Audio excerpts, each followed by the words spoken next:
Let's talk a little Iowa football offense for 2010, shall we? I think this is a unit that's going to surprise a lot of people around the country. I think folks are obviously going to write Iowa off next season, going to think, hey, this team let us down last year, we're not going to pick them to do much this year. They lose Ricky Stanzi, they lose Darrell Johnson-Koulianos, they lose some other key pieces. We're not going to be fooled by Iowa in 2011. Yeah, I think you actually might, because this offense, I think, could be one of the most productive in the Big Ten next season. Let me tell you why I think that. Offensive line is the primary reason. Iowa's going to return 5 players that started this season. James Ferentz, I thought, did a fantastic job in center for Iowa this season. I think he has a chance to be one of the best centers of the Ferentz era, better than his brother Brian, and maybe push Rob Brueggemann and Bruce Nelson for the mantle of best center of the Kirk Ferentz era.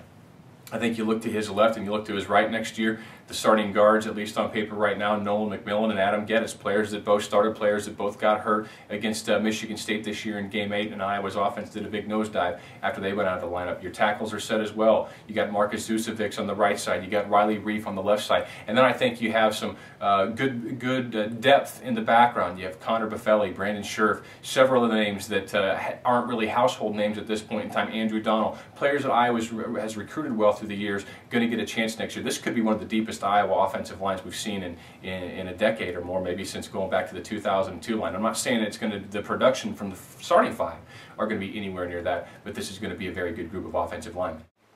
Let's go out to the wide receiver position right now. Talk about Marvin McNutt, maybe the biggest recruit Iowa's going to have in this class. Him coming back, going to be big for the Hawkeyes. His opposite number, going to have Keenan Davis. Time for Keenan to live up to the hype, live up to the ability that he has, and make plays consistently on game days. Now, really, he hasn't had a lot of opportunities yet, so it's unfair to say that he hasn't lived up to anything. He's going to have to next season. Darrell Johnson-Koulianos, some of you may follow him on Twitter. He was asked the other day by an Iowa fan what he thought, who he thought the third receiver would be. Would it be Jordan Cotton? Would it be Cavante Martin-Manley? Kmart is who DJK said, and DJK said that Kmart, I'm going to get my nicknames all mixed up, has as much talent as Darrell did as a senior coming in next year. We'll see about that. That sounds like a little bit of hyperbole, and DJK may be known for a little bit of hyperbole, but that's a pretty strong endorsement. At tight end, Brad Herman really came on strong this year for Iowa. He's going to be a solid player with another year of development, another year in the blocking schemes, as will CJ Fedorowicz,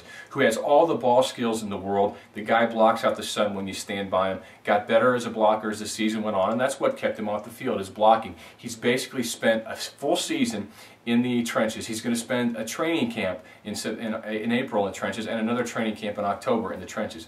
Hopefully his blocking skills are pretty polished by the time he gets around next year as a true sophomore. I think he can be a devastating out at tight end for Iowa.